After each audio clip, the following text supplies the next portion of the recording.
도시의 집값 정말 답이 없어 보이죠? 그런데 만약에 말이에요. 이 주택 문제 해결 열쇠가 무슨 거대한 새 건물이 아니라 우리가 매일 무심코 지나치는 바로 그 낡은 건물 안에 숨겨져 있다면 어떨까요? 다들 그러잖아요.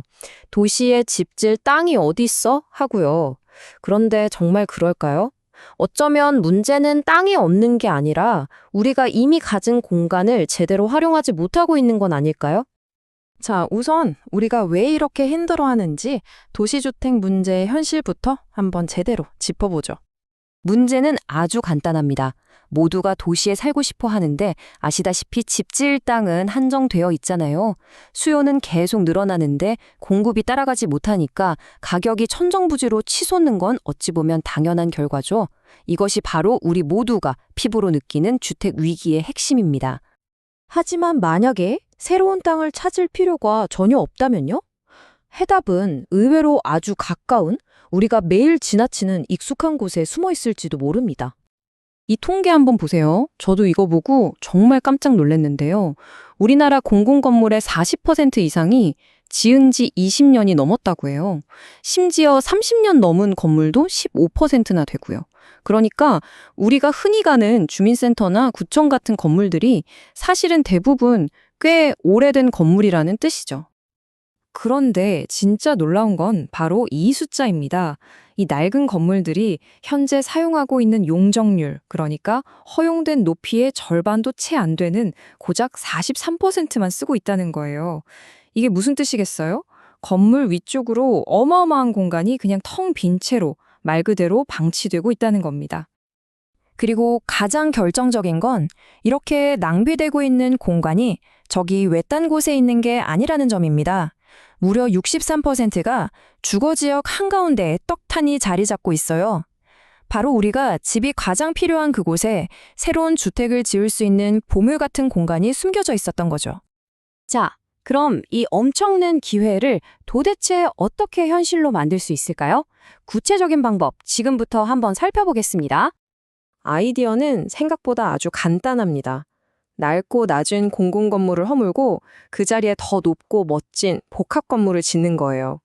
아래층에는 더 쾌적하고 세련된 주민센터나 도서관 같은 공공시설을 넣고 그 위층에는 새로운 아파트를 짓는 거죠. 일석이조? 아니 그 이상이죠. 이게 그냥 그럴듯한 상상이 아닙니다. 이미 성공적으로 현실이 된 사례들이 실제로 있거든요. 한번 직접 확인해 보실까요? 자, 먼저 우리나라 서울의 오류일동 사례입니다. 과거에 낡고 불편했던 주민센터가 지금 보시는 것처럼 이렇게 멋진 주거 공간과 공공시설이 결합된 건물로 완전히 탈바꿈했습니다. 이 프로젝트 하나로 정말 많은 것이 바뀌었어요. 180가구가 저렴하고 깨끗한 새 보금자리를 얻었고 지역 주민들은 훨씬 쾌적한 새 주민센터를 갖게 됐죠.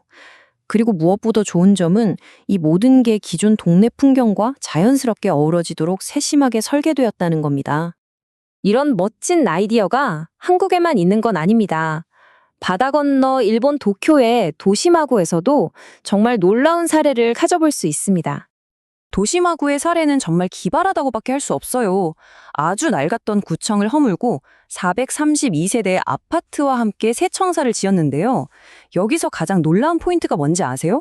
아파트 분양 수익으로 청사 건축비를 전부 다 해결했다는 겁니다. 말 그대로 시민 세금을 단 한 푼도 쓰지 않고 완전히 새로운 구청을 공짜로 지은 셈이죠. 자, 이렇게 좋은 아이디어 어떻게 하면 더 많이, 더 빨리 현실로 만들 수 있을까요? 여기에는 우리가 함께 풀어야 할 몇 가지 과제들이 있습니다. 물론 이게 말처럼 쉬운 일은 아닙니다. 낡은 건물을 허물고 새로 짓는 과정에는 아주 복잡한 법과 돈 문제가 얽혀 있기 때문이죠. 이걸 똑똑하게 풀어낼 시스템이 반드시 필요합니다. 핵심은 바로 협력, 즉 팀플레이입니다. 정부 혼자서는 절대 할 수 없어요. 정부는 좋은 땅을 내놓고 금융 전문가는 투자를 유치하고 건설 전문가는 멋지게 건물을 짓는 이른바 공공민간 파트너십이 반드시 필요합니다. 각자 가장 잘하는 역할을 맡아서 시너지를 내는 거죠.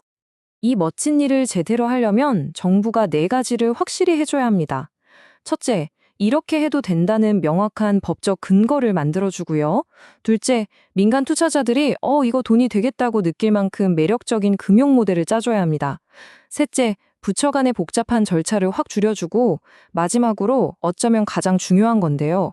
바로 지역 주민들의 의견을 처음부터 끝까지 귀 기울여 듣고 함께 만들어가야 한다는 겁니다. 자, 그럼 이 아이디어가 우리 도시의 미래를 어떻게 바꿀 수 있을지 그 큰 그림을 함께 그려보면서 마무리하겠습니다. 핵심 철학은 바로 이겁니다. 이건 단순히 집 몇 채 더 짓는 사업이 아니라는 거죠. 낡고 잠자고 있던 공간을 사람들이 모이고 생활하고 웃는 그런 활기찬 커뮤니티의 중심으로 되살리는 진짜 도시 재생인 겁니다. 그 잠재력이 어느 정도냐면요.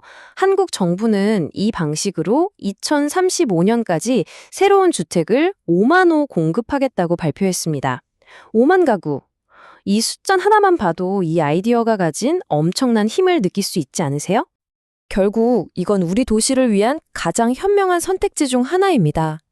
새로운 땅을 파괴하지 않으니까 지속 가능하고 도심에 좋은 집을 공급하니 공평하며 결과적으로 우리 모두에게 더 살기 좋은 도시를 만들어주는 미래의 청사진인 셈이죠. 오늘 이야기를 마치며 여러분께 마지막으로 질문 하나를 드리고 싶습니다. 지금 여러분이 사는 동네의 주택 문제, 그 해답이 혹시 매일 무심코 지나치는 저 낡은 주민센터 건물 안에 잠자고 있는 건 아닐까요? 이제부터 우리 주변을 새로운 눈으로 다시 한번 바라볼 시간입니다.